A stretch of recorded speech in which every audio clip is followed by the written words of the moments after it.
Elhamdülillahi Rabbil alemin. Ve salatu ve selamu ala seyyidil enbiya vel mursalin ve ala alihi ve sahbihi ecma'in. Muhterem Müslüman oğlum, dua edin. Allah Tebarek ve Teala öz fadlını salıp etken ibadetlerimizi kabul etsin. Çünkü asıl Allah Tebarek ve Teala'nın yanına avval baştan özümüzün makbul olmaklamız gerek. Yani men, sen, bizim her gaysimiz Allah Teala şöyle bir bennem olaylı ki Allah Tebarek ve Teala da bana sana şey bennem desin. Biz Huday Teala Rab deyişimi diyalak, Perverdigar deyişimi diyalak, Huday deyişimi diyalak, Halıkımız deyişimi diyalak, Malikimiz deyişimi diyalak, Razıkımız deyişimi diyalak. Allah Tebarek ve Teala da şu zat-ı kebiri yaradıptır. Şu atı hem medadımız şun eline, şu da bana sana neymiş, şimin için ben neyim deydim biliyorum. Ama şunla çından bir ulukan bir derece, şunun gönde bir derece yok. Subhanellezi esra bi abdihi diye Allah Teala. Ulukan bir derece şu. Çünkü bir makbule Farsi ve min umumen gurunumda aytiyan, ulukan için öz zindiginde de dağdığam şol. خیلی ها خدا را قبول دارن ولی خدا اونا را قبول نداره دیگه این که خطر یرشته است نه الله خدای قبول etiyorlar ama Huday Teala onları kabul etmiyor. Ne mi? Şöyle Huday'ı öz isteğine göre perest ediyor. Öz nefsine göre diyen ediyor. Halam vakti diyen ediyor. Halamadık vakti on öyle vücudu yagan Huday o. Halan ediyor da. وَمِنَ النَّاسِ مَنْ يَقُولُ آمَنَّا بِاللّٰهِ وَبِالْيَوْمِ الْآخِرِ وَمَا هُمْ بِمُؤْمِنِينَ Allah Teala. Ne kadar ayet var Kur'an'da? Ki oları ki imanlı mennip ayetiyallah Allah Teala ne mi diye? Şunun imanı yok diye. Terdid ettir Huday Teala. Maksus sure iniptir. Sure Munafikun. Yani adı Musulmanlar diye ayettiği. Şöyle Peygamber Aleyhisselam yanına ya Resulullah, ya Resulullah, ya Resulullah deyip gelip neşhedü inneke le Resulullah. Çından şahitçilik biletin Allah'ın Peygamber deyip Peygamber'in değil bu değil oturup evliliğini tücüp Allah Teala ne mi diyor? Vallahu ya'lemu inneke le Resul. Allah Teala kat'en biliyor ki din Muhammed Mustafa sallallahu aleyhi ve sellem şun Peygamberi yani vallahu yeşhedü innel münafikine lekâdibûn. Ola eşhedü onu yalanına içiyalak Allah Teala ne diyor? Vallahu yeşhedü. Allah Teala eşhedü ayetiyor, şahitçilik veriyor, keşşile diye, yalandan diye, yalandan iman nivetiyor, yalandan Kur'an nivetiyor, yalandan İslam nivetiyor. Ve minen nasi adamlardan badiler var, erkeklerden denanlardan ne mi diyorlar? Men yekulu amennâ billahi ve bil yevmil ahir. Ayetiyorlar olur, min Allah'a imanım var, kıyamete imanım var diye. Allah Teala ne diyor? Terdid etiyor, kabul etmeyen meniptir. وَمَا هُمْ بِمُؤْمِنِينَ Olan diye iman yok diyor Huday Teala. Dil verin ayet ya Allah diye. يَقُولُونَ بِأَفْوَاهِهِمْ مَا لَيْسَ فِي قُلُوبِهِمْ Dillerine bir ayet ya Allah diye, yüreklerine yok olan diye. O zaman asli talaş Allah'da şunun için olmalı ki biz Allah Teala'nın yanına makbuliyet tapacak olmalı. Kabul olacak olmalı. Ödün kabul ettirecek olmalı. Kabul olacak olsan, kabul ettirecek olsan ne mi gerek? İkiraat gerek. Halis niyet gerek. Şeriyete mutabık amal gerek. İnna Allah la yanduru ila suvarikum ve emvalikum. Peygamberimiz Allah Tebarek ve Teala sizin suratına bakmayın. Avadan mı?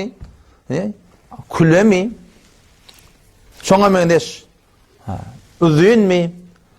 Türkmen mi? Kürt mi? Beluç mi? La yanduru ila suvarikum.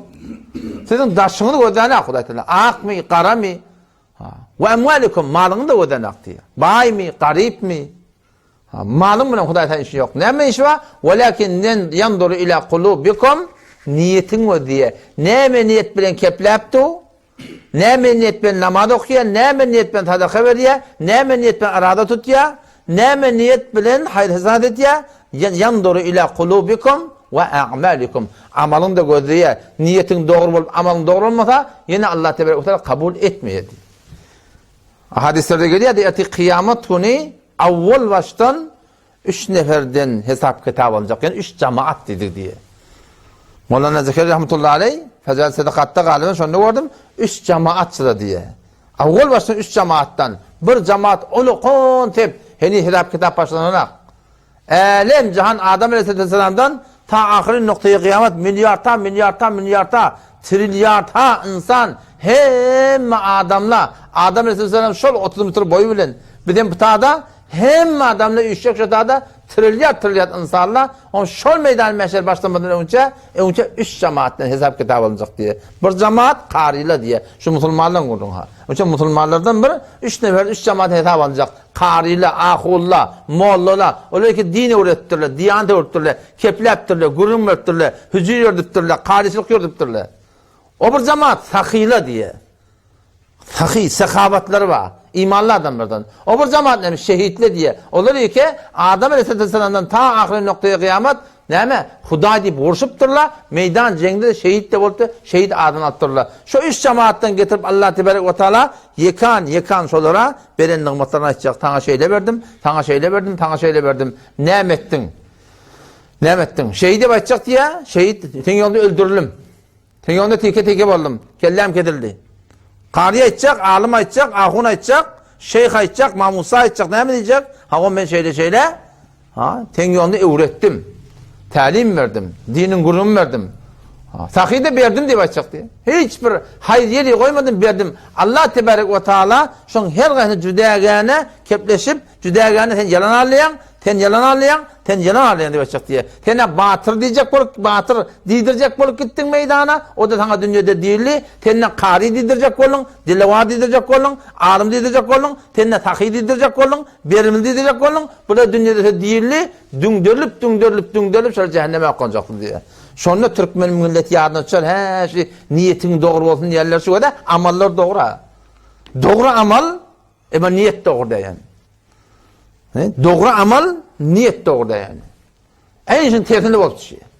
Fatih Kışan ne kadar kavi amallar, şehitçiler. Amal ne kadar kavi, sakî şu, ne kadar kavi. Kari ne kadar kavi, ama niyet doğru. Niyet doğru. Ve ne kadar vaatla var ya, niyet doğru, amal doğru. O ne yaparım olacak? O da kıyamet günü Allah Tebarek ve Teala'nın yanına çuallap ferişteler yaran togaplarını Allah Tebarek ve Teala'nın önüne piş edecekler diye. Falan benden togapları, her kimin togaplarını çuval getirecekler diye Allah Tebarek ve Teala bunu kabul edin, onu oklan. Onu kabul edin, onu oklan. O ikisini kabul edin, onu oklan. Yekan Kuday'da destur veriyor. Ferişteler, Ya Rabbi Allah sen izzatına, sen ulluğuna kazan Ya Rabbi Allah. Şu öyle amal etti, biz öyle mi diyadık diye dedi. Öyle gözümü bilen gördük. Öyle amal etti Ya Rabbi Allah. Allah Teala ne diyecek diye. Menden çürüyüm diye. Menden çürüyüm diye. Kimden çürüyüm? Ağıttan çürüymüştük, avreden çürüymüştük. Dünün iştahda bir doktorluğun bir tanım kavgurun etti. Ustad muhterem tenahun takdir tana. Şu ayı 40 yılın hakkında ne yaparım doğru diyen hakkında 6 ile 7 form edip şeytan doğru deyip 6-7 form edip aydıktır ha. Onun şagirdlerin bir de olması halinde gurun mürenlerine oturulan adamdan biri şeyle 6 ile 7 mi ona saraptır. Şu 6'ya 7'nin hem de haram deyiptir. Attın çirinmota, avreden çirinmota, göden çirinmota, yeni bıraktın çirinmota, gayip bağda falan mota. Oturulan bir ne deyiptir? Onun münahime haram oldu deyiptir. Münahime haram oldu deyiptir. Şu ne mi deyip o da? Niyet. Amal doğru sadaka verecek o ya. Niyet bağışla. Niyet doğru dedi yani. Ya oradan amal doğru dedi. O zaman şu taydan amal. Allah Teala ne dedi? Peygamber Allah ne dedi? İnnallâhe la yanduru ila suvarikum ve emvalikum. Allah Teala'nın suratlarına bakmıyor. Mallarına da bakana. Velakin yanduru ila kulubikum niyetin neme ve a'malikum amalın o diye. Niyet doğru. Avvak mesalla. İkinci mesalla. Avvakın mesalla ne böyle? Şehit amal doğru. Sakî amal doğru. Kari amal doğru. Ama neme? Niyet doğru de. İkinci mesal ne böyle? İkinci mesal suratındaki neme? Ya yankı ne yapalım böyle? Amal doğru. Ama niyet doğru de. Öyle mi? Ya yanlıştım. Niyet doğru, amal doğru dedi. Haberekallah. Hayıtı bir ettiğin işimizde eğer bana bakmışsın hayıttan birden birin bir de riayet etmez hep Niyetin doğru, amal doğru. Allah da kabul etmiyor. O çuval sevapları Hudaý Teala "Äpberin, menden çimde" diýip açacak diye. O zaman şu taýdan Allah Tebarek we Teala'nın ýanyna biz makbul boljak bolsak, Allah Teala'nın ýanyna kabul etdirjek bolan, Hudaý Teala biz Hudaý diýişimiz ýalak, Rabb diýişimiz ýalak, maňlaýy goýup secde etsin ýalak. Şu Hudaý Teala da şu demen ben näme diýdirjek bolsak, näme gerek bilýärmi? Yanduru ila kulubikum. O sen niyetin doğrulamalı ve amalikum, amalın doğrulamalı. Amal bilen niyet bilece bolýan da. Ortaň o sen niyet etýärdiň, sonra amal etýärdiň. Ortaň amal etdiň, niyetin doğrulaýardyň. Şu iki zat doğruza bolmaly. Ýoksa Hudaý Teala kabul etmeýän. Heyli Hudaýa kabul daran we Hudaýa kabul nadar diýär. Ne gadarlar Hudaýa kabul etýärler, ama Hudaý Teala olary kabul etmeýär diýär bilýär. Şu iki zat bir taraf gaýym bol. O zaman şoň bereketine İnşallah bir de makbuliyet tapılacak. Kabul olacak da sen Allah'ın velisi olacak. Sen Hudaýdan duası olacak o zaman. Her bir zatta niyetini doğrulap, amalı şeriattan sorap durmalı. Şeriata göre amal etmeli. Şeriat näme diýse, şu şeriatın doğru şey aýtýarlyk amal etmeli. Şoň bereketinden dünýä ahiretine abad bolacak. O zaman şoň bereketine hem dünýä hasyl bolacak, hem ahiret hasyl bolacak. Erti kıyamet günü, kıyametden berde nälekin bir kabul edecekler da. Bidi şol dar çukura zayılacaklar. Halatan da edecek bidi, halamatan da edecekler. Şayet kabirde nesip etmesin belli değil yani. O vakti ki bir gömecekler, kayıtacaklar. O şotada, Peygamber Hudaýsam diye da, vakti ki gömüp de kayıtlayanlar, şey uğrup geliyekele, sonra tuadu ruhuhu, ruh uğrup şu cesede geliyor diye. Onu dikelip oturuyor deyiptir. Men Rabbuk, sen Rabbin kim deyip sorulacak. Men dinuk, dinin näme. Men nebiyyuk. Peygamberin kim? Bazı hadiste geliyor, şu adam burada şeyler Peygamberden suratı korkacak diye. Şunun hakkında ne mi diye. O zaman şöyle çın imanlı adam şuna cevap verecek. Men Rabbim Allah diye. Medinuk el-İslam diye. Men nebiyyuk Muhammed Mustafa sallallahu aleyhi ve sellem. Muhammed sallallahu aleyhi ve sellem diye. Şeyler hava şöyle perde, şatadan kabrın sana pencere açacak şeyler. O cehennem korkacak diye. Oraya mı zaten? Allah Teala tensinden necat ver diye. Ol bağlanıp yamaçlardan cennetten bir kapı açacak, cennetten bir pencere açacak, ta kıyamete celim umum musulmanlar şunu görüp duracaklar diye. Ta kıyamet celim, şu nıgmatları, şu zatları, bazen hadislerde geliyor da, anırdan şu dağda diye bir hurgir girecek diye, şerik kabra karşın, şu gödep ediyor. Ama bir hurgir girecek diye, şöyle şöyle avadan, o zaman gerdene verdim, boynu gerden ben, şöyle yanına oturuyor diye, bu ne kadar avadan gerden ben, bu neyme şeylediğinde kırılıyor diye bu da. O kırılıp şu hüncüle yığınamanı duruyor diye, şu yığınap boluyansa diye, kıyamet boluyor diye, şimdi yığılacak olacak diye. Bir iki rekat nefil namaz okuyor mıqdarsa vaxt alacak diye imanlı adama. İki rekat nefil namaz okuyor yalak diye. Şimdi Allah Tebarek ve Teala hoşluk verecek. Ta kıyamet selim, kıyamet bolondan sonra o adamlar gördün turanla, imanlı adamlar, imanlı denanlar, çın muhlis şehitler, çın muhlis takiler, çın muhlis kariler, çın muhlis umum musulman karası doğrulamız, kaburdan turanla ve nahşurul muttaqine ilerrahmani vefde diye Hudaý Teala. وَنَحْشُرُ الْمُتَّقِينَ اِلَى الرَّحْمَانِ وَفْتَى İmanlı adamlar Allah Tebarek ve Teala göğden çıkanına avval ve Hazreti İbrahim Aleyhisselam'a koynak balak giydirecek. Sonra da umum musulmanlara, umum erkeklerden ağırlara koynak balak giydirecek. At ulu getirecek, katır getirecek, at getirecek, dağıt getirecek. Şöyle at ulu mutunne fiile hürmet edip şeyle meydanı meşhura karşı diye şöyle akidik edilecek diye. Ne kadar fiile edilecek, hürmet edilecek biliyor musun? Çın imanlı ol gitti.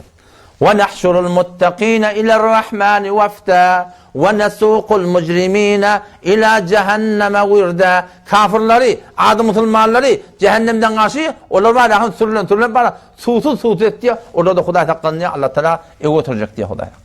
O zaman şonda şol imanlı adamlar fiiligli, hürmetli o takbaralarına nameye amal belli denemi. Takallem verilecek. Hesap kitap asan olacak. Mizan tereden asan olacak. Hamşi sırat köfür diyerler. Şu sırat köfür bir köfür var diyerler şey. Etek cehennem kıllan inçe şu formur mün yıllık barakım çıkım mün yıllık sap mün yıllık inişten hani şu diye diyerler diye. Geçip gidip de haberler yok diye. İmanlı adamlar son imanlı adamlar geçip gidip de haberler yok. Şu sırat var diyerler niye de diye diye. Şecre Hudaý Tebarek ve Teala şöyle tiylük edecek, hürmet edecek diye. Çın muhlis adamlar diye. O zaman şoları guruh edip Allah Tebarek ve Teala cennete karşı yol olacak diye. Grup olsun. Cennete karşı yol olacak diye. وَسِيقَ الَّذ۪ينَ اتَّقَوْا اِلَى الْجَنَّةِ وَسِيقَ الَّذ۪ينَ اتَّقَوْا رَبَّهُمْ اِلَى الْجَنَّةِ زُمَرًا وَسِيقَ الَّذ۪ينَ اتَّقَوْا Şu Allah'dan Rablarından korkan adamları, erkekleri, dinarları, Allah Teala'nın diyenine oraya yaşanları ne yapacak? İlel cenneti zumara. Cennetten yani grup iverilecek dedi. Hatta idâ câûhâ ta ki cennete gelecekler. Cennetin kapısı avval Resulullah sallallahu aleyhi ve sellem'in hürmetine açılan cennet ve futihat ebvâbuhâ. Halbuki cennetin kapısı avval açılıyor. Ama anlardan ferişteler kanatlarını vurup ve kâle lehum hazanetuhâ selamun aleykum deyip diye ferişteler diye cennetin kapılarına çıkacaklar diye. Cennetin kapısı bu kadri giyin diye tekki tane kapısı var diye. Peygamber Aleyhisselam aydıptır. Ki şu tekki kapıdan imanlı adamlar şu tım tıkıl olup girecek diye. Aynı cayda tavrılmayacak yarak diye. Şu kaptallardan birbirini deyip diye şöyle tım tıkıl imanlı adamlar diye şudur cennete girecek diye. Ama anlardan ferişteler gelecekler. Selamun aleykum, selamun bi hatta hazır ferişteler imanlı adamların evlerinden salam verip çıkmakla diye selamun aleykum bima sabartum diye ihtiyarı diye sabredildiğini dilekli. Çünkü dindar olacak olan hetmin sabretmeli yani. Okuyun önüne sabretmeli. Erti namaz duracak olan okuyun devme olacaksın. Namaz cemaate gelecek olan nefinden ketmeli olacaksın. Neftine basıp sabretmeli olacaksın. Namehremden önüne takacak olan sabretme olacaksın. Şuna mendeş din diyaneti öğrenecek olsan horrak kalanına razı ol, dünyam adı olsa öğrenmekle sabretme olacaksın. Yani. Günahlardan kaçacak olsan sabretme olacaksın. Milletin kefiti üstüne. O at takar sabretme oluyor. O burada at diyor, at da yeni burada at töhmet durar sabretme oluyor. Toğutaya döndürür sabretme oluyor. Şayet damadi odalığında potasında sabretme oluyor. Mümmürden gurun getiriyor, şıdatlara sabretme oluyor. Sabrın padaşı ne mi? Cennet diye. Sabır derdin, çon serder beden diye. Dinle sabrın ne kadar ehemmiyeti var? Aynı kelle de. Kelle olmasa elli yaşap başarayan. Ayaklı yaşap başarayan. Kulaklı yaşap başarayan. Ama kelle olmasa yaşap başarayan. Dinle takacak mıdan, diyana takacak mıdan, zerur Müslüman doğan kıyınçılıklar var yani. Bu tabii burada hatta. Yani yakın gelmeye yer geliyor değil mi? Yakın gelmeye yer geliyor. Dinle, diyanatla sen duracak mıdan? Hetmin kıyınçılıklar geliyor. Kıyınçılıkta cennete girip olmuyor. Onun için olamadan bir gurun verenle adam bir avudan kevahitte bir cümle cenneti bidun zahmet ma'asen ne darim to Kur'an'ya da. Cenneti ki zahmeti de gelsin Kur'an'da yok diye. 11. ayet sureye Hacı barda okuy. Bir kişi kıyınçılıkta bile biz saylanıyız. وَمِنَ النَّاسِ مَنْ يَعْبُدُ اللّٰهَ عَلَى حَرْفٍ فَاِنْ أَصَابَهُ خَيْرٌ اِطْمَأَنَّ بِهِ وَاِنْ أَصَابَتْهُ فِتْنَةٌ اِنْقَلَبَ عَلَى وَجْهِهِ خَسِرَ الدُّنْيَا وَالْآخِرَةَ ذَٰلِكَ هُوَ الْخُسْرَانُ الْمُبِينُ وَمِنَ النَّاسِ adamlardan badiler var, erkeklerden, denanlardan men ya'budullah Allah'ın ibadet diyorlar. La ilahe illallah diyorlar. Huday diyorlar. Peygamber diyorlar. Maksat ahiret diyorlar. Kur'an diyorlar. Ama ne yaparım? Ve minen nasi adamlardan badiler var, erkeklerden, denanlardan men ya'budullah Huday diyorlar, din diyorlar, diyanet diyorlar, Kur'an diyorlar. Emme ala harfin bir kaptalla diyor Huday Teala. Ola diye meydanına diye da. Meydanı dediğin ne mi Allah? Ne meydanı dediğin ne mi? Öyle sıkat Huday Teala. Fe inna asabehu hayr. Alp bariyan yoluna hayır yetişse diye. Hem bereketler veriyor. Allah kuvvet veriyor. Müşterisi adalmıyor. At takılmıyor. Bir mehelli edilmiyor. Parmak çomulmıyor. Hissat değilmiyor. İzinin gurun tanınmıyor. Ne mi diyor? İtme'enne bih. Mutmain mi oluyor? Kaygısı oluyor. Asap bir yolu yürüdüm. Ama alparen yoluna ve inna sabettu fitne kıyınçılık gelinde, kefeştenine, gurun eştenine, parmak çomulduğuna, yekelente, İbnin gurun talında, oban arasında falan değerlidir adını alsa, onu ne mi diyor? İnkallebe ala veçi izine vuruyor. Allah Teala ne mi diyor? Hasiret dünya ve ahire. Dünya ahirette betbaşlı adam diyor.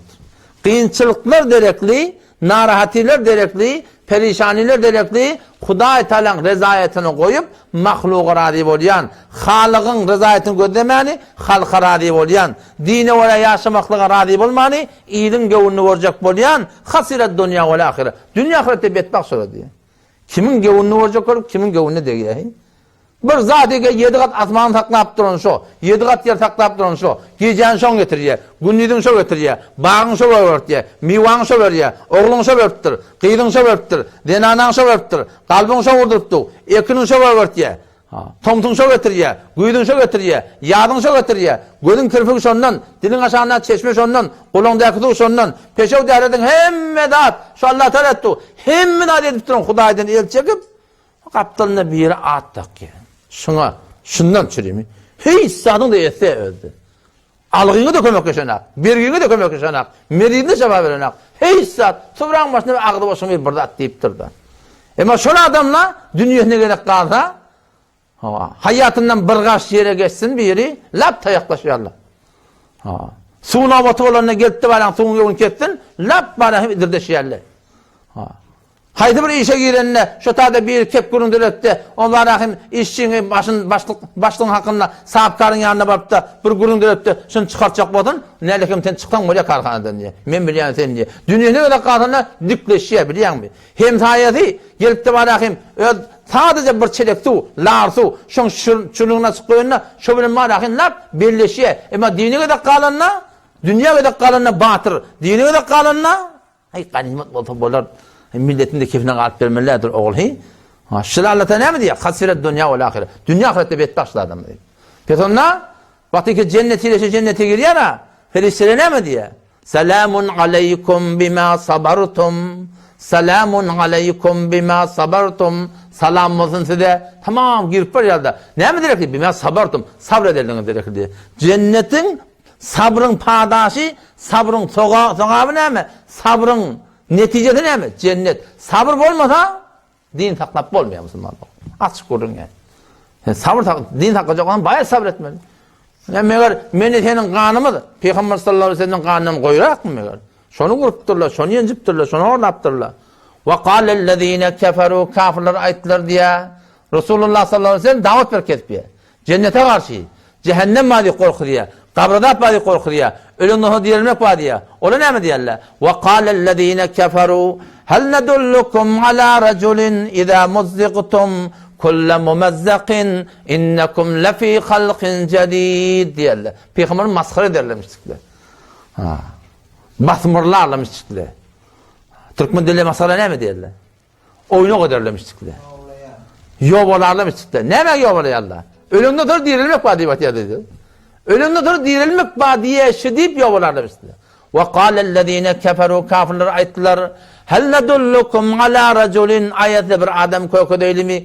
Kim kokacak oluyorlar? Resulullah sen kokacak oluyorlar. Ne mi diyorlar? Hel nedullukum alâ raculin şu ne mi diye? İzâ muzziktum kulle mumezzakin inâlekim göre gilenizde ölümden sonra bedenini pucip dargab rize zerre dargab çaşandan sonra innekum lefî halqin cedîd evurlap dirilmeli ve diye. Şuna cak gülürlemiş çıktı. Şu kadar akıllımış çıktı ki şu insan şuna oylanmaya o Allah ki 7 kat asman 7 kat yarattır. İnsan evlep dirilmekte şuna neymiş? Evelem yerellezîne keferu ayak kafirler görmeyenler mi? Ennallâhellezî halakas semâvâti vel ard Bişek Allah ki asmanları yarattır. Bir nihayet asman mı? Vel ard yeri yarattır. Ve lem ya'ye bi halqihinne şi yaratmakta yardım yaptır. Ayak kafirler görmeyenler mi? O dünya gidik gelin mal deyiplerler görmeyenler mi? O dünya yok deyiplerler görmeyenler mi? Ennallâhellezî halakas semâvâti vel ard Allahi ki asmanları yeri yarattır. Ve lem ya'ye bi halqihinne şi yaratmakta yardım yaptır. Bi kadirin ala en yuhyiyel mevta ayet Allah kadir der mi? Ölüler diriltmekte diye. Neymiş var ona? Bir nihayet cihanda kaptıran bir zerre insan keşi kure zeminin ödünne bir iğnen uzusa yok. Kure zeminin ödüşü alem cihanın mukabilinde bir iğnen uzusa yok. Şu Allah Teala insanı yaratmakla neymiş var? Ya eyyuhan nas ey insanlar in kuntum fi raybin minel ba'th. Eğer küçüklerin şekinin olsa, entecik şekin olsa, evlap dilemlerden hakkında Allah Teala oylan, neme oylan? Fe inna halaknakum min turab. Bizi topraktan yarattık. Sonra min nutfe, sonra bir damca su oldunuz. Sonra min alaka, sonra bir bölük kan oldunuz. Sonra min mudgatin mukhallaka ve gayri mukhallaka. Sonra bir bölük etki, bir miktar becerikli, bir miktar beceriksiz. Şu merhale yarattır, bölük yarattır, vaktin yarattır. Ne yapın içireyim? Linnubeyyine lekum. Size çindirmeden için yok derler. Kendisi zaten fikret. Şu Allah'ı kimin bir damca sudan yaratıptır. Ayağı beylerliğin kıyışık eller beydip tuğ, kulak bıqaptırlan, burun bıqaptırlan, göz bıqaptırlan, doğdak bıqaptırlan, saqqal soğram çıkıyor, diş soğram çıkıyor. Kalbi vuruptu, gülüptu, ağlaptu, uluptu, ölüptu, garriptu, hem de şol Hudayi ki bir damca tuğdan yarattır. Meni yaratmakta ne iş var ona? Hiç tatlı rahim. Ona beter asanca. Onun için Allah Celle Celaluhu şol cennete girecek olsan, avval başta Müslüman da olun, sabır gerek cennete. Cennet yerleri nerede biliyor musun? 7 kat asmanın üstüne Peygamber'e aydıptır, 100 tabağı cennet var. 100 tabağı cennet. Her tabakatına kadar her tabakatının boyu belli değil nesiri. İğnine kadar arduhas semavatu vel ard.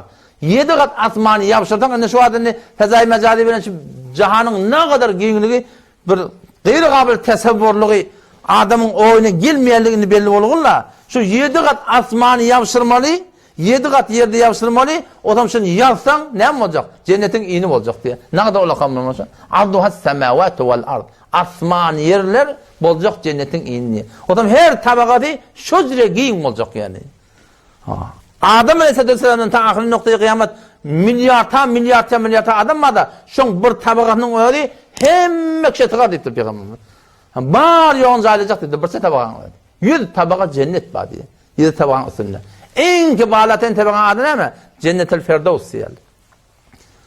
Peygamber sen ne mi diye? Allah Teala'dan dileğinde Cennet-el Firdevs dileğin diye. İşte asli cennet şu tadı. Yani heminden kavu cennet. Onun goyunda ne mi? Allah Teala'nın bir misal arşı var. Allah Teala'nın arşı beter avudan da. Şöyle Allah Teala'nın arşı cennetin sakfı olacak diye adam. Biz olaydan olaya geçecek dedi ya da.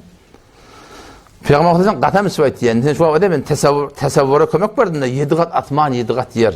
Şu kadar ulukon, şu iğni olacak olsa. Yani sen şu an bir yumurtkalık oğlancığa o şey enen gevrihine yatıydı da şu. Şöyle kepleşip boruyanmasa. Te enene kem şicre bir dünya çıkacak. Şicre ulukon. Ne kadar ulukon diyeceğim şuna? Ne kadar ulukon diyecek şuna? 100 barabar diyeceğim, 1000 barabar diyeceğim, milyon diyeceğim, trilyon diyeceğim, milyar ne mi diyecekler şuna? Bolmaya da deyip. O dünyanın da hakkında şeyler. Bolmaya. Peygamber'den katam söyledi diye. Vallahi med dünya fil ahire illa mitlu ma yec'alu isba'ahu hâzi fil yem felyendur ahadukum bime terci'un. Vallahi med dünya fil ahire. Peygamber Allah ile kasam dünya ahiretin yanına diye. İlla mitlu ma isba'ahu hâzi fil yem. Şu forum diye el parmağıyla bir adam deri açımdırır diye. Felyendur ahadukum bime terci'un. Ve de diye şu deriyadan ne kadar tuvadat diye de. Ağyanısa varttırdın, bendere pasa varttırdın.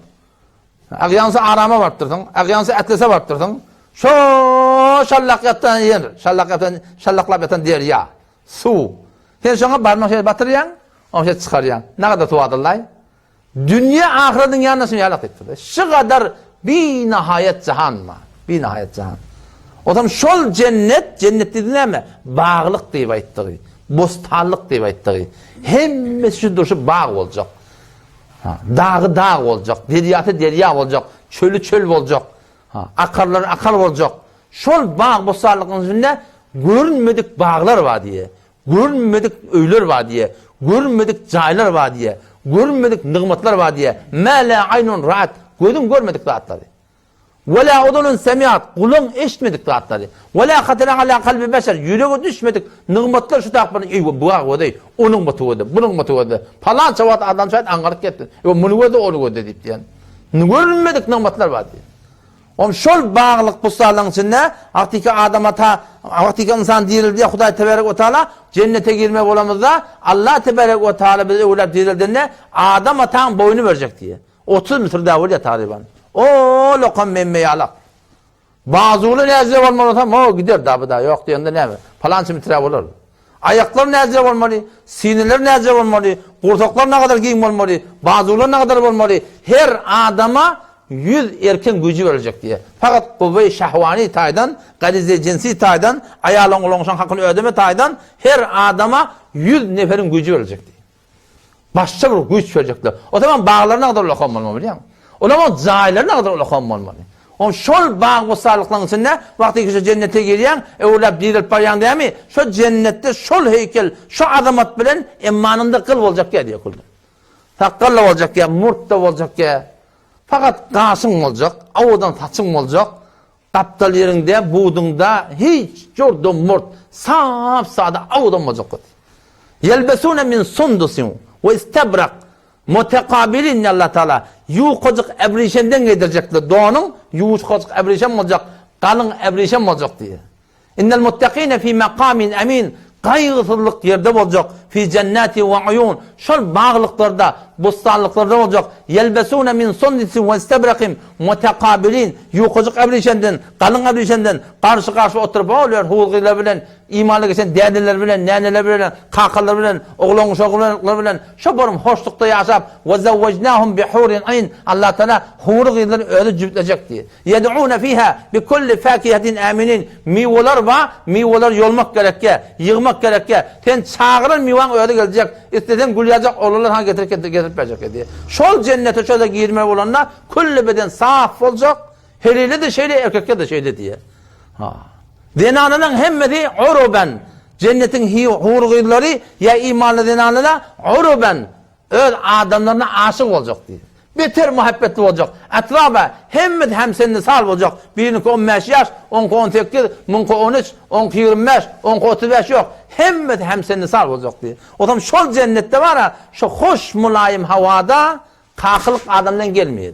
Burnundan hafada gelmiyor. Kulağından başka bir dağıt gelmiyor ki kulağına aratılacak kulağın hava. Peşev yok diye kulden. Peşev etmek yok. Dehret tedek etmek yok. Ya Resulullah bir iyi yanda atlaman ne olacak deyiptirler sahabalar. Peygamber Hazretleri ayette diye geğirende moşk bol çıkacak diye. Ya emmanın derilecek, derilerinin ne mi? Moşk bol çıkacak. Şu forma rahim şu tada adamın iyini hezm olacak. Cennette iyilecek, içilecek, doymadan içeyim diye. Şu tadan yiyen zor hezm oldu da bir kez keyif etmeden içeyim. Fakat lezzetten içeyim iyi yerdim. Lezzetten içeyim içerim diye. Şu porun bir nıgmadın içinde, şol bağ bu sağlıkların içinde, anırtı görünmeyen yeten bağda, burada derya kenara varanda, şeyle o diyen de derya anırtı görünmüyor. O zaten cennetin bağına varıp da, cennetin dağına varıp da, şol anırtın görünmüyor. 7 kat asman, 7 kat yer gidip yatıyor. Şu kadar iyini, boyuna kadar varmalı, Allah Tebarek ve Teala kavuluyor. O zaman şu tada, وَاَدْخَلْنَاهُمْ tamam o adamlar ki وَالَّذ۪ينَ آمَنُوا وَاتَّبَعَتُمْ ذُرِّيَّتُمْ بِاِيمَانٍ اَلْحَقْنَا بِهِمْ. Senden evvel ölen oğlan uşak ba. Sen ölüptürdün. Ya senin ötünlüğü selle ba. Ola da bizden uçaban cennette ya bizden sonra cennette şu tadı hemmecekler üçecekler. Menin ölen aktık ba, oğlak tığınma, kıydak tığınma. Ha, yegenin ma, dayın ma, dayran ma, oluyor ki daşta oranda ma, şundan hemmeceklerini imanlı geçerleri Allah Teala وَالَّذ۪ينَ آمَنُوا وَاتَّبَعْتُمْ ذُرِّيَّتُمْ بِاِيمَانٍ اَلْحَقْنَا بِهِمْ ذُرِّيَّتَهُمْ وَمَا أَلَتْنَاهُمْ مِنْ عَمَلٍ مِنْ şey. Hiç kimin amalından hiç sarı kemelecek ya, kullun şurada taifan, tok müticin ki imanlı olup gittirin ha, şöyle bilen bile yaşayacak diye aslında. Şöyle bile yaşayacak diye. İmanlı denarları ki imanlı olup geçiptirler, o tadı onlara Allah Tebarek ve Teala şuna kadar ha kendileri şöyle hıtmetine verecekler. O zaman o tadı ne yapacak? O tadı ona öyle bir başlık olacak diye. Öyle bir meleke olacak, bir melek hatun olacak ki var ahim. Hem ne kadar ha yankı kendilerinin rahatlan başlığı olacak. Şoförüm bir doğan kardeşimle birlikte yaşap başlayacaktı. Her kimin öcü da, her kimin kasırcı da, her kimin çadırcı da, her kimin marahim öcü değerlerine Huday Tebarek Teala'nın veren mekanıma kemterin ahırkı cennetini Peygamber Aleyhisselam ben bilen iptidi. Ahırkı cenneti. Ahırkı cenneti kim oluyor biliyor? İmanlı erkeklerden anlar ki cehenneme girip orada giriptirler. Biçtim yandım, biçtim yandım. Allah bilir ne kadar vakitten sonra imanın bereketini çıkacaklar. Şu imanın bereketini çıkan ahırkı adam Allah Tebarek çıkarıyor diye. Peygamber Aleyhisselam adını da etti, adi adını çıktı. O mu geliyor diye, ya Allah ben cennete bir koluyla atam diye diyor. Koluyla koluyla cennete koluyla diyor. O ya Rabbi Allah içinde gözdesem diye gözde. O ya Rabbi Allah içinde girsem diye diyor. O içine giriyor. Bak içine girsen gir ağa. O zaman sonra cennete gireni fikret diye hem cahil alınan muhadibet diye. Ahırkı adam diye. Mağaza yoktur diye diye. Yerinde.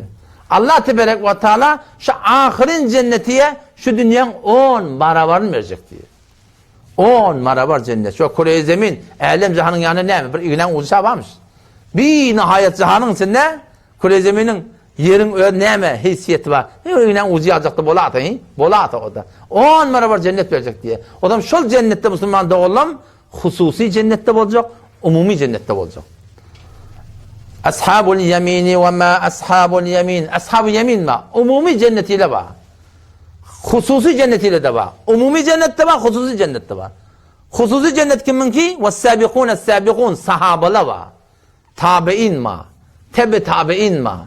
Peygamberin yaranları var. Onun irnek bolanlar var. Onun irnek bolanlar var. وَالَّذ۪ينَ اتَّبَعُمْ بِإِحْسَانٍ. Sahabalarından beyade de doğrusu sahabeler yalık yaşap Allah Teala'nın rızayetini kesbeden imanlı adamlar var. Olur için Allah Tebarek ve Teala has bir cennet beceriptir diyor. O cüdegane bir cennet.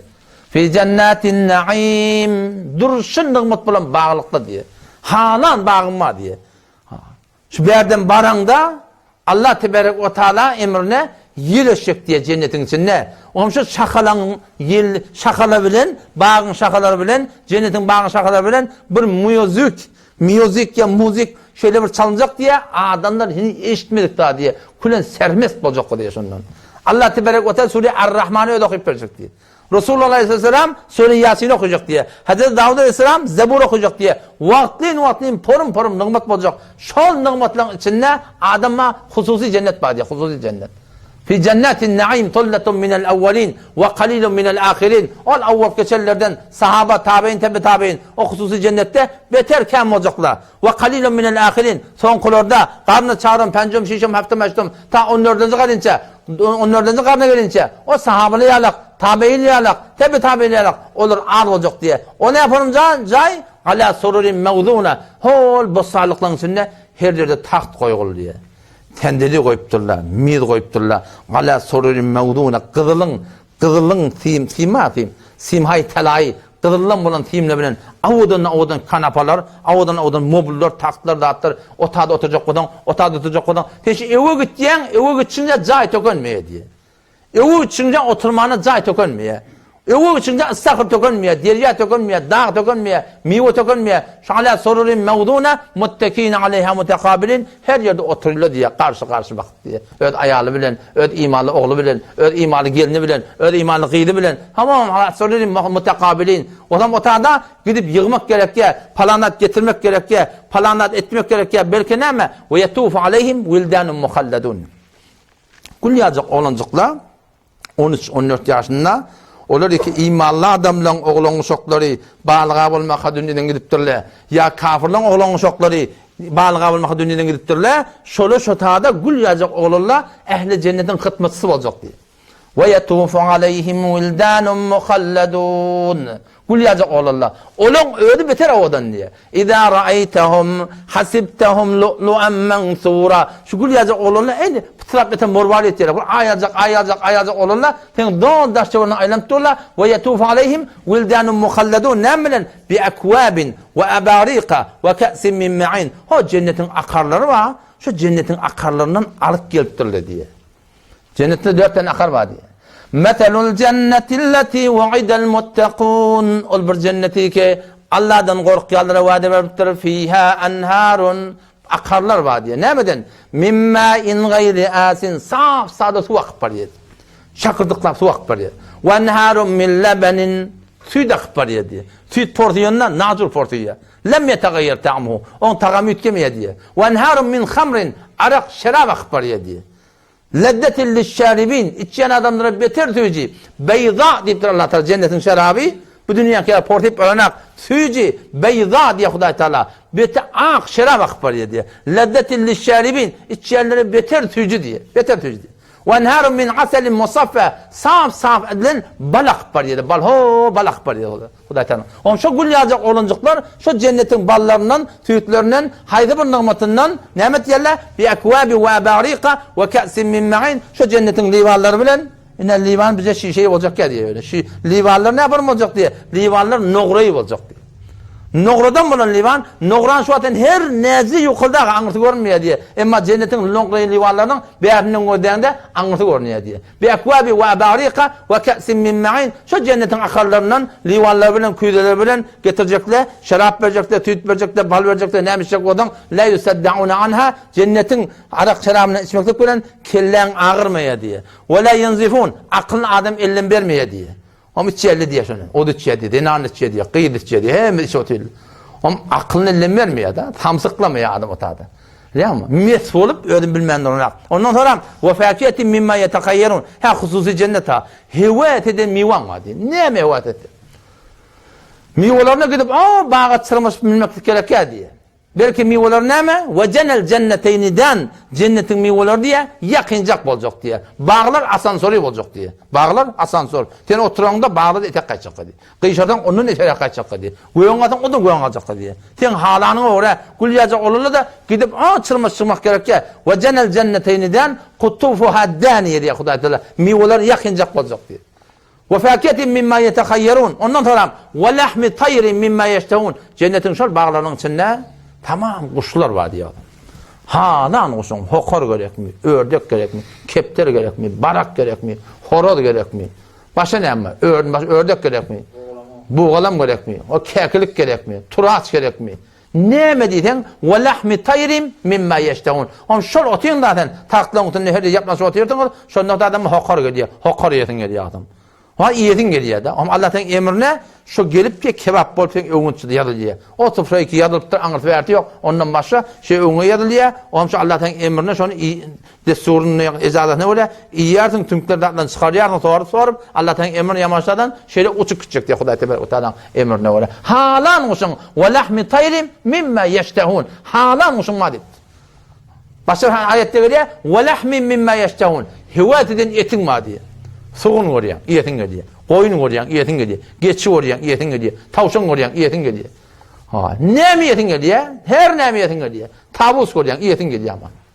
Şuna mendeş. Haydi burada. İyetin gelse ne men etin haladan şu Allah Teala bir de verecek ve lahmi tayrin mimma yeştehun. Ondan sonra ve hurun ayn hususi cennette hur gıyırlar olacak.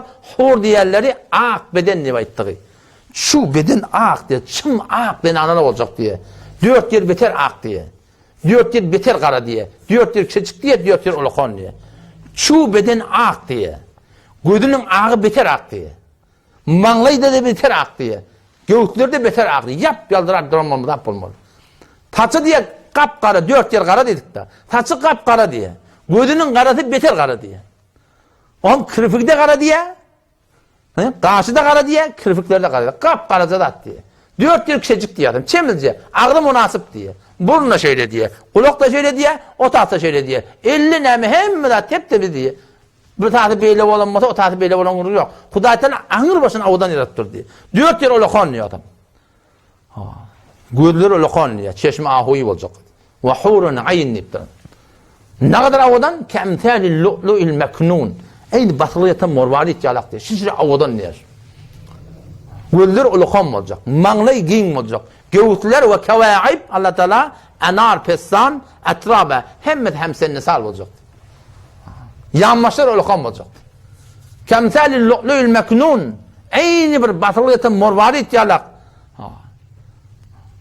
Cezaen bima kanu ya'malun. Şu cennet ne mi direkti? Şol eden amallarının barabarına belirgisi diye. La yesme'une fiha lagvan ve la te'time. O tabi bihude urun yok.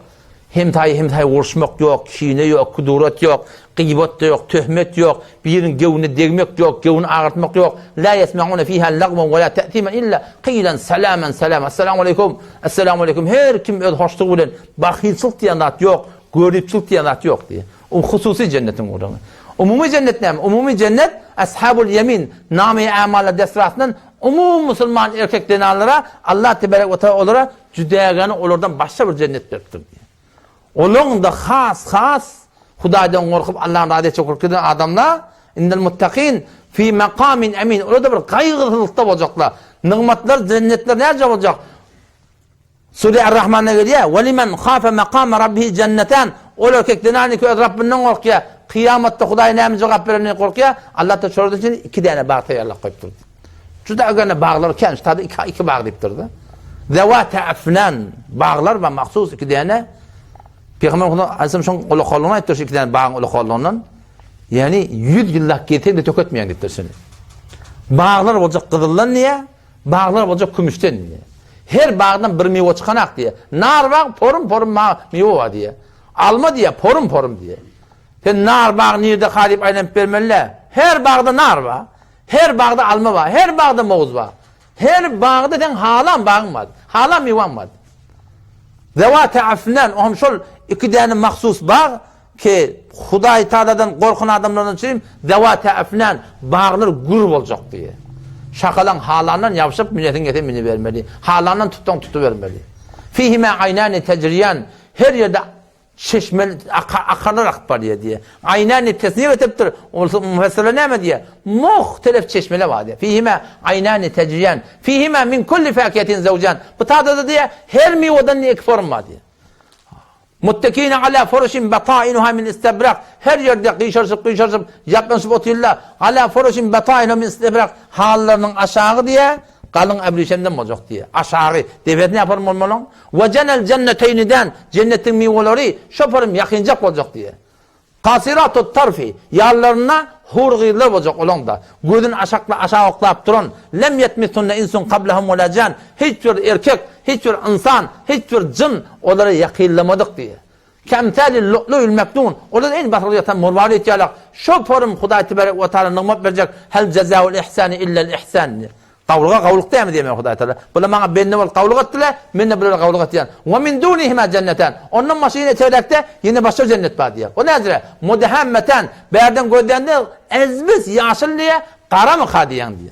Fihime aynen nezzakaten. Her yerde çeşmeler şöyle çok duran. Fihime fakihe ve naklu ve rummen. Her yerde alma var var, nar var, hurma var. Fihinne hayratun hisan. Onunla hubsurat denarlar olacak. Hurum maksuratun fil khiyam. Hıymalarda hurgılar iki maksurat. Hemişe şu hıymada oturan denarlar diye. Şu cenneti denarlar şu dünyada sıfatı şu yani. Hurum maksuratun fil khiyam. Öyden edama çıkmıyor cenneti denarlar. Zaruretten çıkıyorlar. Adamı bilen hoş, oğlu bilen hoş, kıydı bilen hoş, gelini bilen hoş. Öyle hoş öyde. On hoşluğu ne mi? Allah Teala'nın rızayetinde men Huday denanı yarattır. Men şu dünyada Allah Teala'nın aydanına oraya yaşayacak. Hurun maqsuratun fil khiyam diye. Hemişe şöyle kasırlarına teoriye çıkartıgelen aktiyalın. Ola ne yaparım? Ola da yaparım. Lem yetmisunne insun kablahum ve la can. Olur da hiçbir erkek, hiçbir cin, hiç kim elli girmedik. Muttekine ala rafrafin khudr ve abqariyin hisan. Cennetin her yerine yaşlı köpçekle avudan avul harlar, zatlar, ho yadgırlılar, şol nımatların içinde hoşluklarda yaşayacak. Bırakır Huday Teala ne etti biliyor musun? Lehum ma yeşâûne fîhâ. Halan da adıma adiptirdi. Ama Allah Tebarek ve Teala cennetlileri halan diye. Hevayet edin. Hevayet et diye adam. Kudu hevayet edin berliye diye. Yine hevayet edin. Yine berliye. Başta da hevayet. Hıyalını bıradı ki onu isteyen. Hevayet edenler berliye diye. Ahir hevayet. Yallah hevayet yok diye. Tamam mı hevayetimiz dinli. Hıyalımızda hissat yok. Allah Tebarek ve Teala hevayetin gelmeyen zatlar verecek diye. Bağlar olacak diye ham cennette. Zımma ulları bağlara gidecek diye. O şey bağlarda Peygamber'e ettir. Suratla var diye de hamana bazılar beylerliğin her form tüykedik adamla var diye. Tesliyen diye şunu yalak olmakla diye. Şunun içine giriyor tesliye o çıkıyor diye böyle. Halan zeng o çıkıyor diye de bedelden de atlan. O motorda hurgıda gödeşpeti diye ayalım bilen. Uruk gelende diye evveti nada udallan diye diye Allah. Bağlara gittirler. Denalı ödünni. Nada udallan turun diye. O erkekler şey diye. Bir de gidip gelip size nada udallan diye. Şüzle Huday Tebarek Müslüman doğan şu tadı ne muhtemel biliyor musun? Nığmat koyuptur yani. O zaman şu nığmatları ele getirmeden çürüyeyim. Ne etmeli biliyor musun? Şüpheye şulluk dünya. Huday Tebarek ve Teala Kur'an'na ve inne yevmen inde rabbike ke elfi senetin mimme ta'uddun deyiptir. Sizin ştada deyiptir. Mün yılınız deyiptir. Allah Teala'nın bir gün deyiptir diyor. Ve inde rabbike ve inne yevmen inde rabbike ke elfi senetin mimme ta'uddun. Mün yıl şu dünyada yaşamaklık Allah Teala'nın bir gün diye. O zaman biz eğer 100 yıl yaşadık başta 100 yıl yaşadık. Şunu alak dayığa orturlu diye 2 dayığa yarım olayım ne? Adacık yaşayış. Oğlan kana olacak diye hoş. Ul olsan ölenecek deyip hoş. Anan yan yoldaşın ölüne uğrayıp yene ganimet. Yoksam gelmin doğrula. O yiyecek diye, içecek diye, alacak diye, koyacak diye şu hatırlıklayıp yaşına haberin olmayan hasa takkalın ağırdı. O taptan oğul çıkıptır, geliptir, kıyır gittin oğlu verecek, diye çıkaracak. Ne oğlu da öğüt almalı, bu da canın o di. Köröken mal, kıyırın alan yer ganimet olsa yine ganimet. Yoksam bu da canın o di. Haçan şey deyip bana gelip yaşına, haçan ölüp kalacak mı de. Adacık yaşayış, vallahi Teala vade veriptir. Menin dinime oraya yaşa deyiptir Huday Teala. Dünyanda abat edecek, ahirinde abat edecek deyiptir. Dinin iki feydatı var. Nağd dünya, netki ahiret. Her kim dini oraya yaşadı. Halka oraya yaşamalı. Tavuk kekelep ölçü alak. Bilanesi bizim milletin ne kadar var ya. Halkıllah ölecek bizimkiler. Şu halk. Tavuk kekelep ölüyor biliyor musun? Kekelep ölüyor.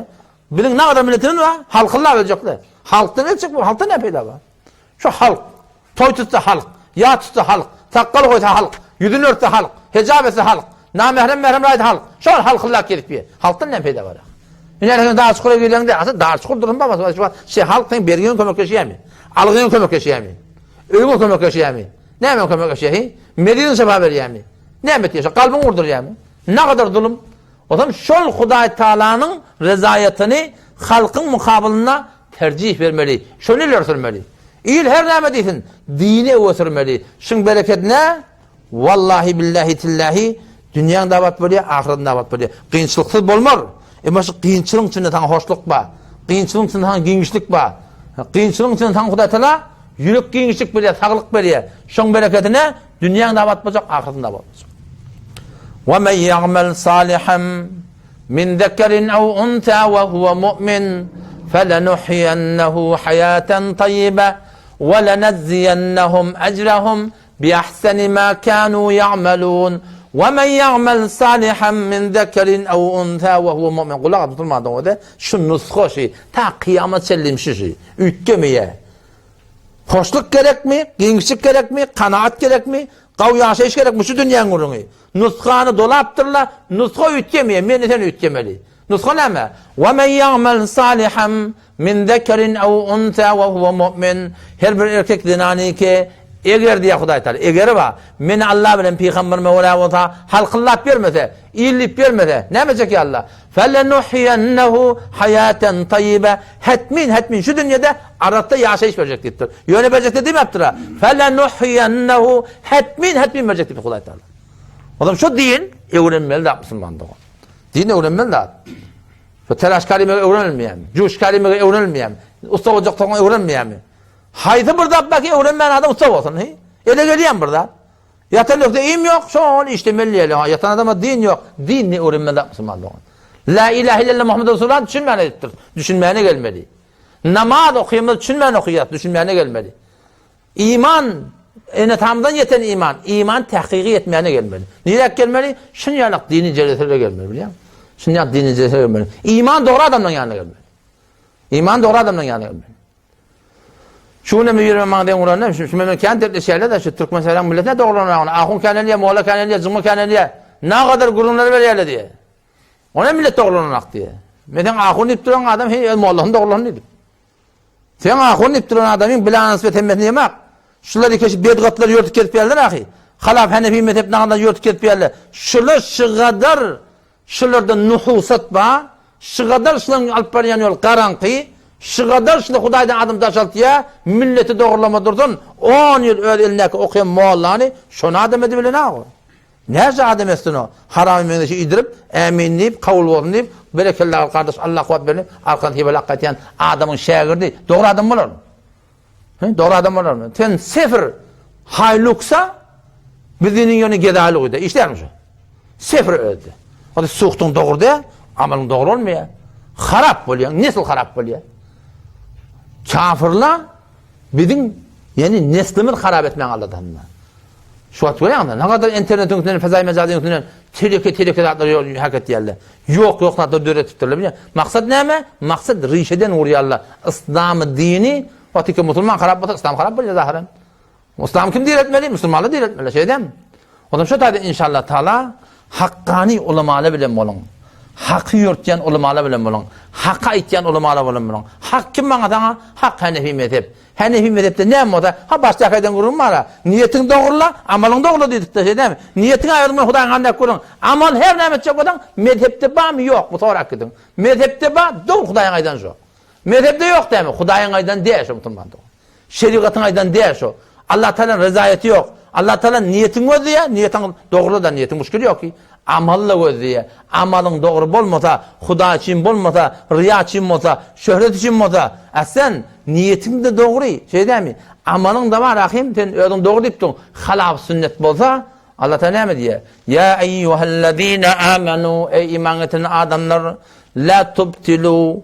Ya eyyuhellezine amenu, ey iman eden adamlar, erkekler, la tubtilu a'malukum diye. Amallarını batıl etmeyin diye Hudaý Taala. La tubtilu sadakatikum diye. Sadakanı batıl etmeyin diye. Hasan batıl ol diye. Niyetin doğru diye. Ya beriyen tertibin doğru diye. Sadakan batıl ol diye. Sogap yok onu Müslüman doğru. Oğlum inşallah Taala himmet edeyin. Din yoluna gitmeklik, din yoluna çıkmaklık inşallah Taala bir de gerekli. Men şu an şöyle herfeyi okudum bir vakta. Traktör sazı öğrendim biliyor musun? 2 yıl mekaniktim de elhamdülillah. Rumaniyň emanına hikmet gerim yoktur. Pis sohbet gördüm Rumaniyň emanına. Oşun ben gidip 6 ay önce okudum. 2 yıllık hizmette var men teminine gedaydı. Amul işiden başladı. 2 yıl teminine gedaydık. Qala fazla var ahım cer çegil çekip gidip oksaçıp onu açıp bunu açıp hemen türlü usta olmayan da şey değil. Diyanatta da sen el hanavadan usta olacak odan. Öd işler meşgulana rehber olacak odan, başlık olacak odan. Ha sen ne önce ödün öğrenmeli. İnşallah öğrenen sonra önce hotsadi, önce ödün doğrula, kilencan hanavada eçer meşgulana doğrula, toram cemaat rahmet çekmek inşallah. Teyar mı inşallah Taala? İnşallah dua edin Hudaý Taala'dan. Tevfik ver hemimize. Vesselamu aleyküm ve rahmetullahi ve berekatuhu.